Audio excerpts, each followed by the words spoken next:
Well, welcome everyone. And here we are once again with one of our great speakers, and we have a treat in store for you.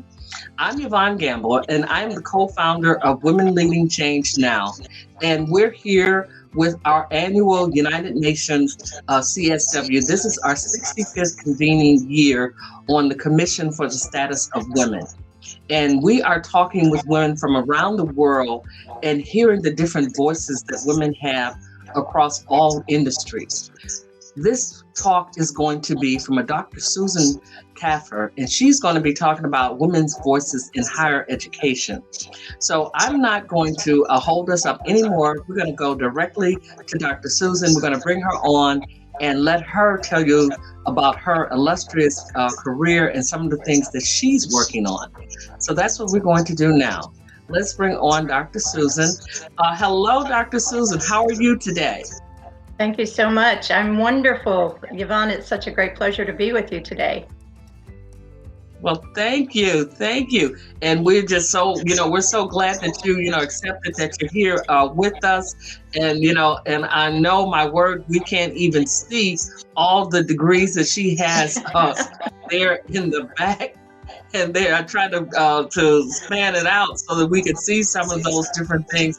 And Dr. Susan, I think the audience, we're talking, this is broadcast obviously into the United Nations. And so that means it's broadcast around the world.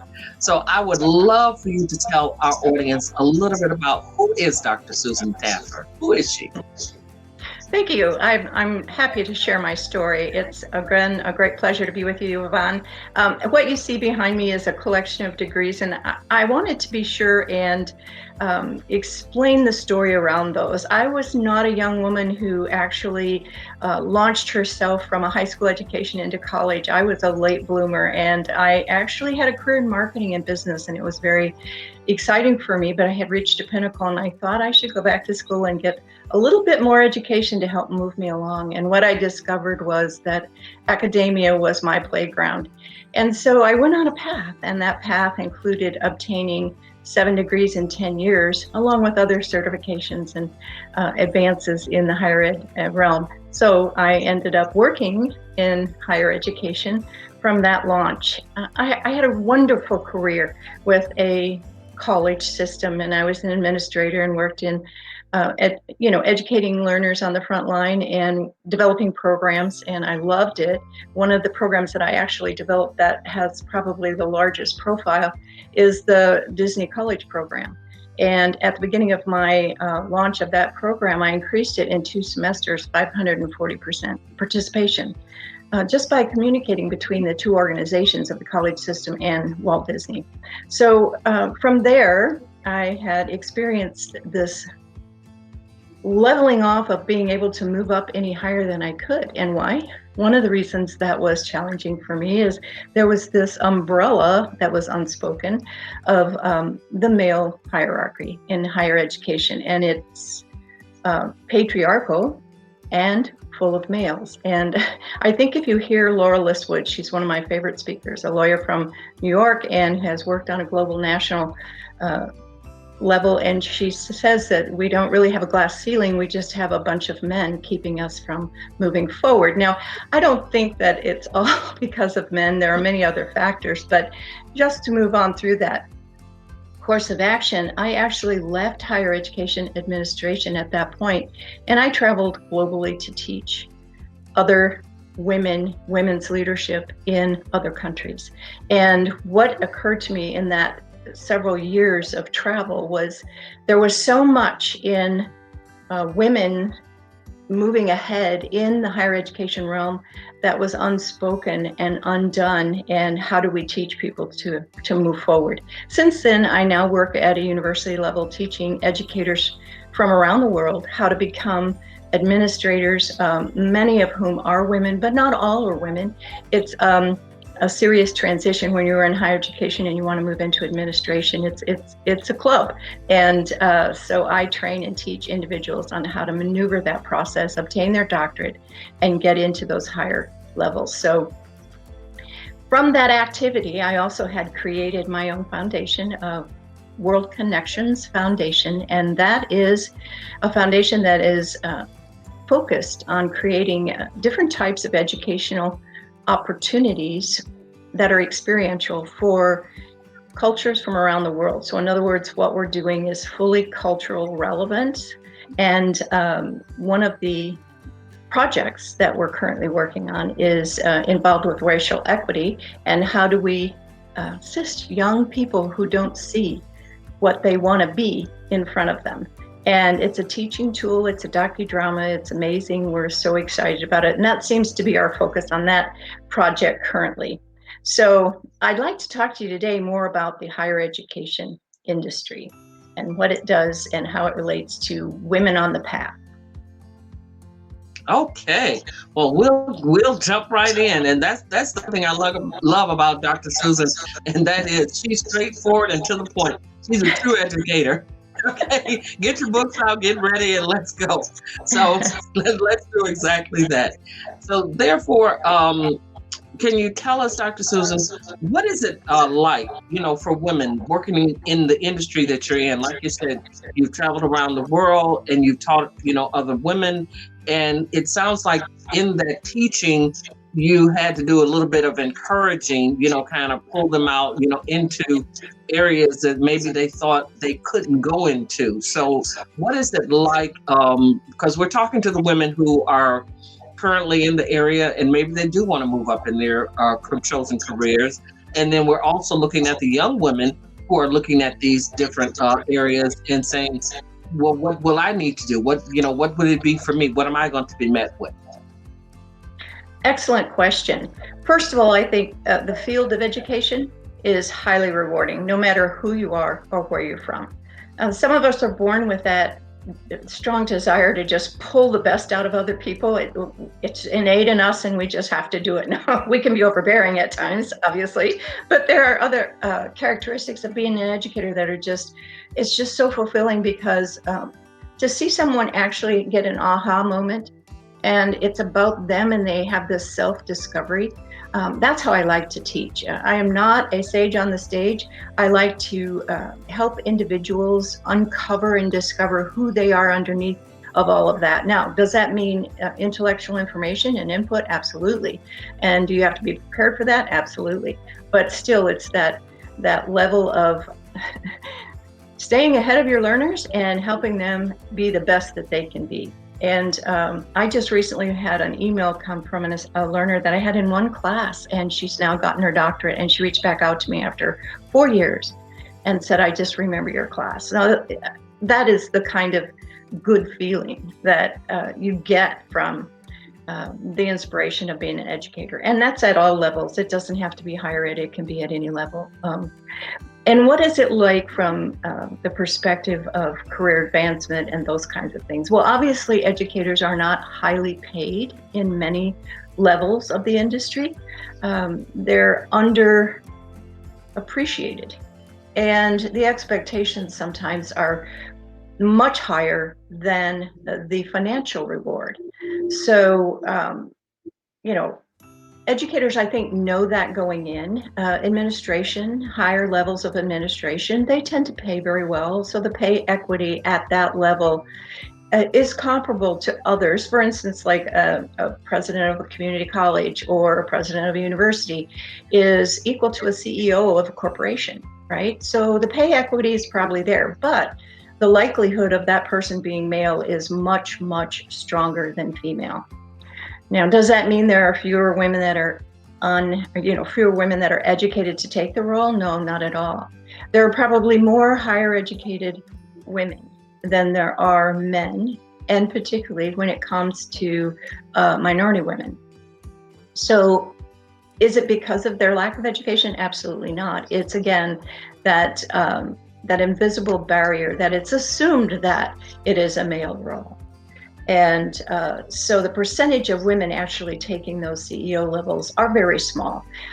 It fluctuates. Now, the numbers are different because of the pandemic and how things have changed in both the university environments as well as K through 12. But still, it's going to be very interesting to see what those numbers yield in 2021 and what the historical percentages are. But it's both rewarding and at times challenging if you're on the path and want to improve, gain higher education, get a better paying job in the field, or have a larger voice in the industry. What then do, it sounds like it would almost lead to frustration. So what is it that some people can do or do, as a result of that? Do they go out, and start organizations and, do other things? What do they do in those instances when, they basically have come to the end of their rope? Yes, and that happens. It happened to me. I had reached the pinnacle of my career, and I knew that, when the dean of the college threw things on the table and was angry because I hadn't consulted him before I created a presentation on the infrastructure of a new program that I had actually modeled after Stanford, I decided, well, this is probably not the place for me. So, and because I hadn't really gotten a job at Stanford yet, I thought, well, I'll just move on. So there are many, many avenues an individual can take who is passionate about teaching, but maybe who isn't willing to work within the structure of a highly traditional school environment. And so in order to get out of that box, what do you do? Well, I created my own foundation. It doesn't mean that that's the only avenue that's out there. Presently, I'm working for a stealth edutech organization in developing a curriculum for online delivery, one of which is training educators to become more online savvy. Well, so how valuable is it if you have that bit of an entrepreneurial spirit and you're not willing to work in the box of education? What do you do with it?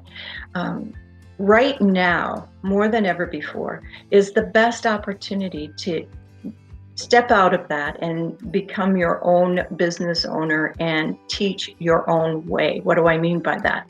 You don't have to belong to a big university or a big school system or the local school down the street, unless that's what you want. If you want to do something more interesting or more creative, you can create your own teaching modules. You can create your own tools for organizational development. You can become an educator in, for instance, women's leadership is a high attractive industry right now. How do you do that? It's just being willing to shift your focus, because the teaching skills, women already have the teaching skills who are in the industry. They know how to do that. They know how to present. They know how to communicate and to pull the best out of an individual. And it's a matter of packaging. And of course, now, as we shared earlier, technology just sets us up for success. Absolutely. Creating your own online school. Why not? Yeah. And you're absolutely right. Why not?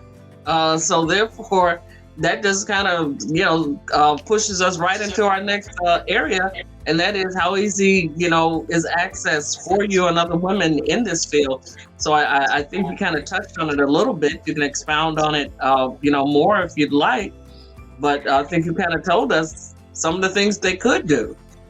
Right. It's actually a fast-paced, high volume work. Once you get into the field of it, into the stream of it, it grows and exponentially at some level.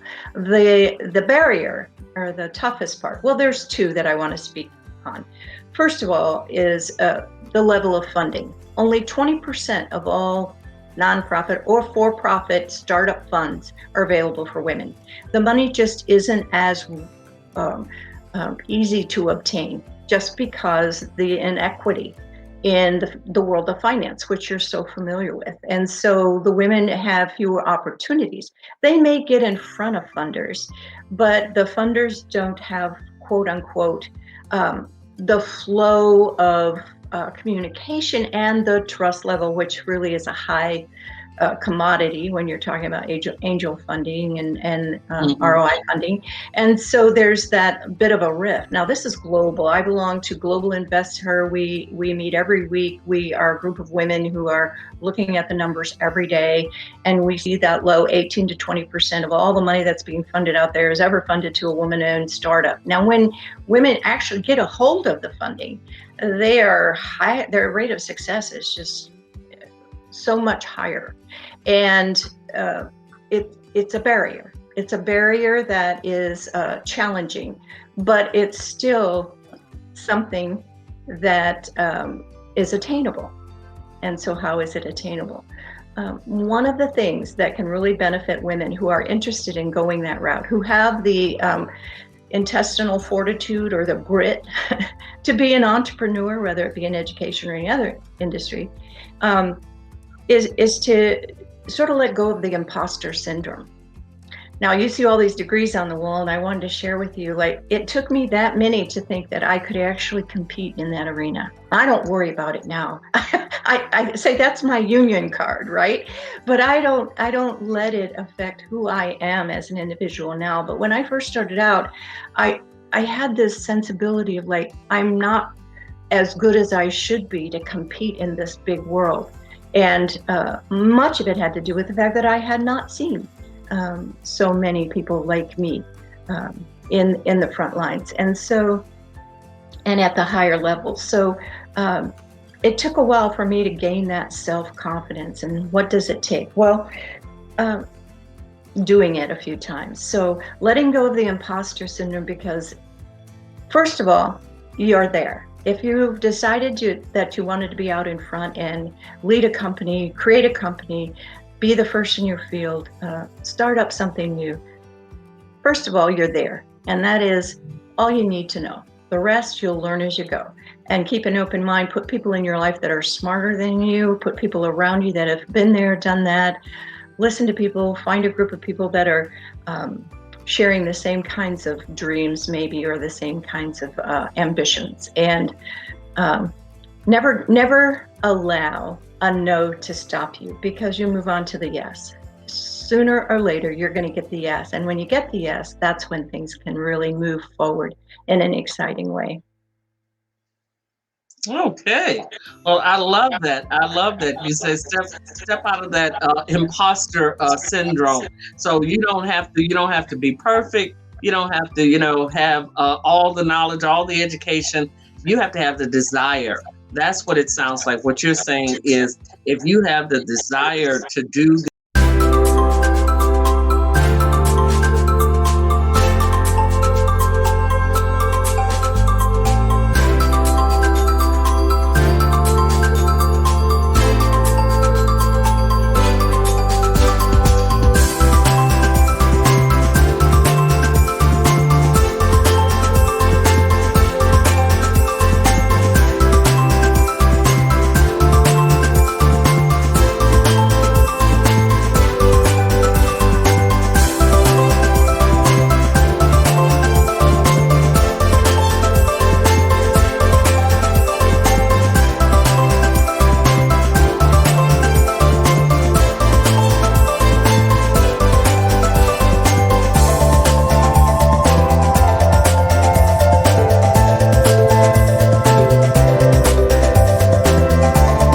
these things, that's what's going to make a difference in your success level. Now, you did mention the pandemic, and we would be remiss if we did not just address it head on, here. And so the impact, and you kind of did some touch points on what you felt the impact might be, for women, in the education field, from this. I don't see this being something, considering we had to have the shut-in, and probably the women were probably pushed to the brink, as far as if they weren't educators, they became educators.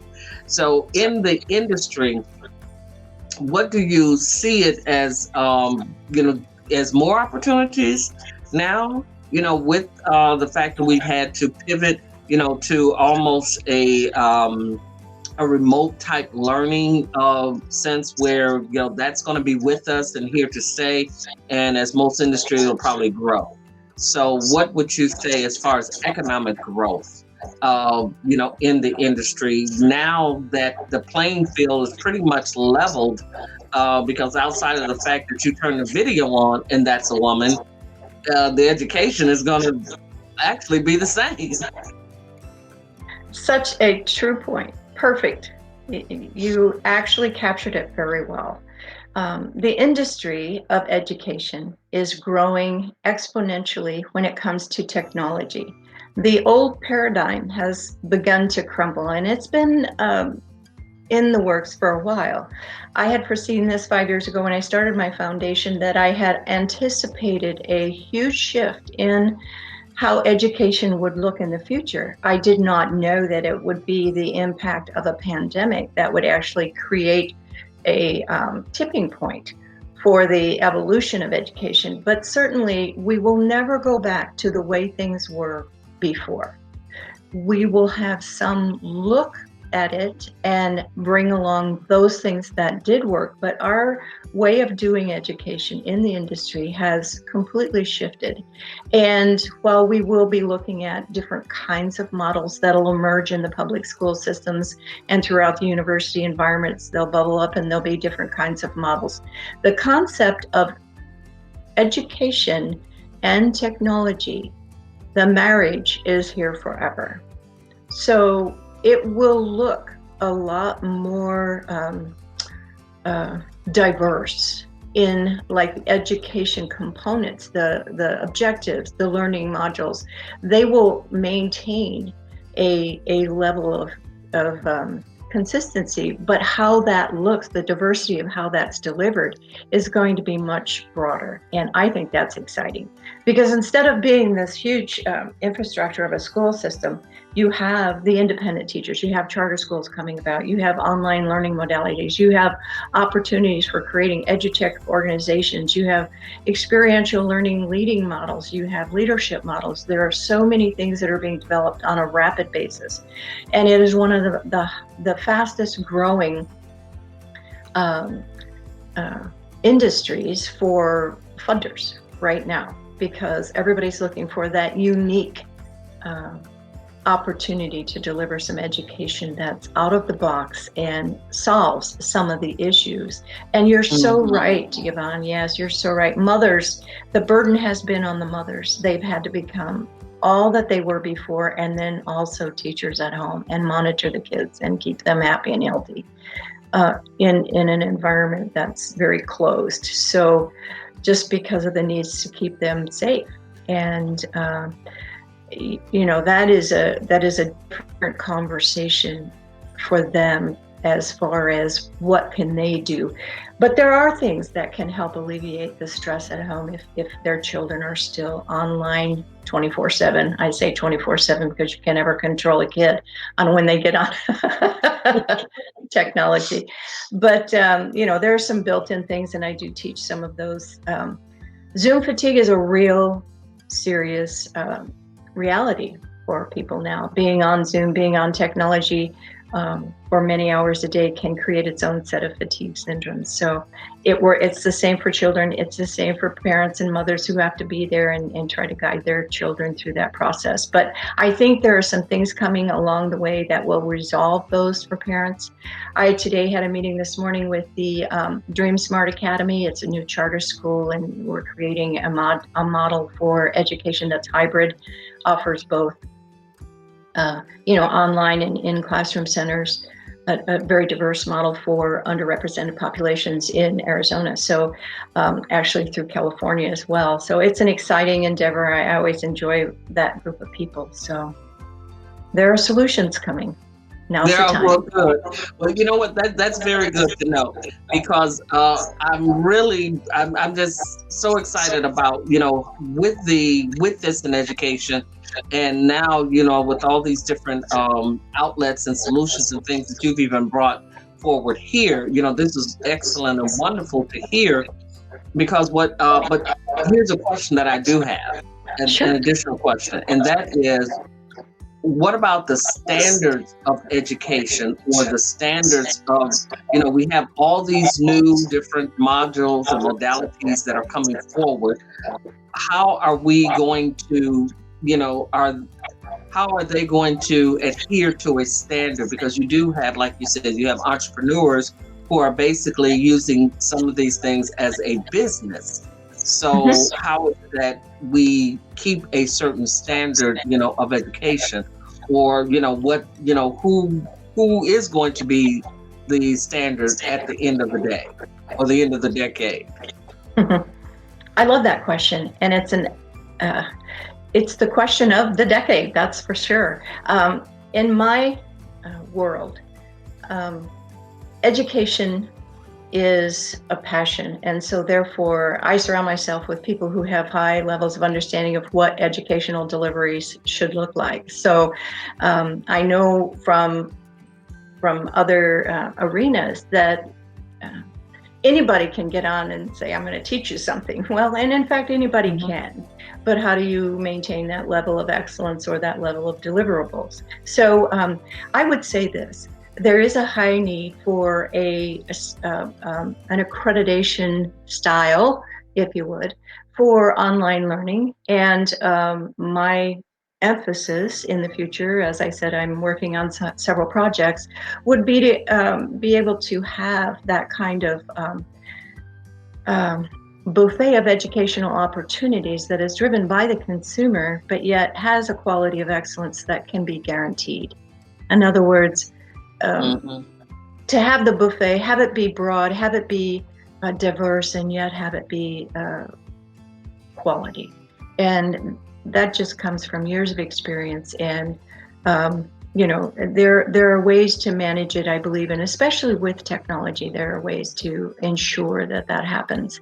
Online learning, when it was birthed years ago, wasn't very popular among many organizations and among right people, yeah, for obvious reasons. But it certainly has evolved, and it's right up there. And even those prestigious universities are doing online teaching right now. So it is a phenomena that has changed and grown, and I think we can only look for better and more diverse education, because where else can you sit in a classroom and maybe have a conversation with someone that's in perhaps Ethiopia, China, and Korea, Italy, and Japan at the same time, taught by one professor who's an expert in their field, and you elect to have them as your instructor and can engage in a conversation, and then be able to create your own educational pathway out of that. I mean, I really see it coming to be that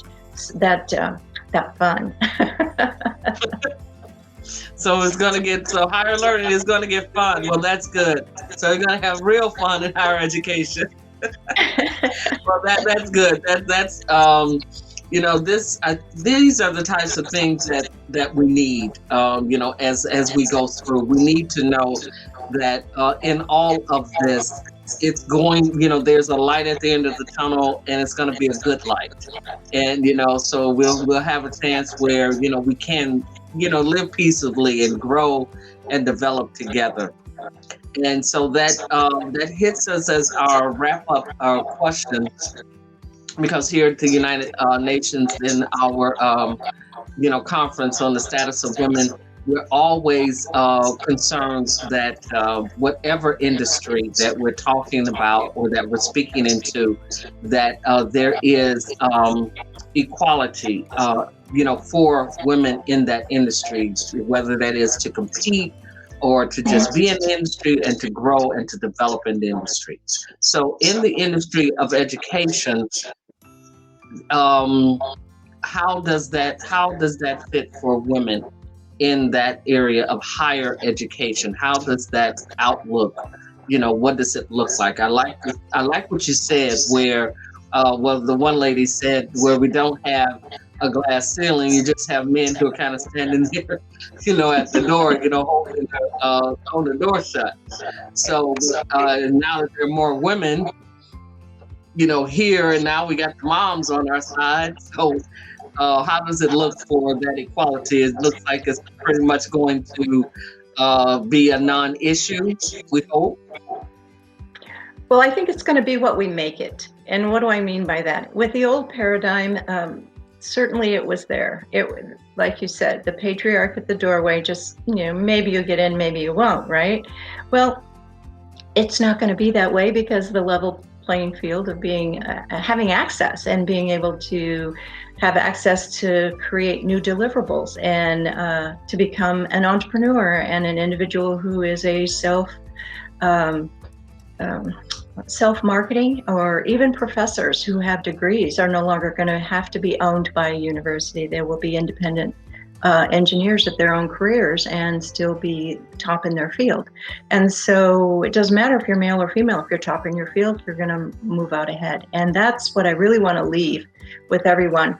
Right now is the most exciting time for education and for educators, because you can create what the future will look like, because we need to have people with vision, people with skills that are they're willing to share, and women especially look to that community of other women to help create sustainable, workable, good for all humanitarian projects. And I really feel that it just, not every woman, but it is definitely something that we share in that heartfelt space.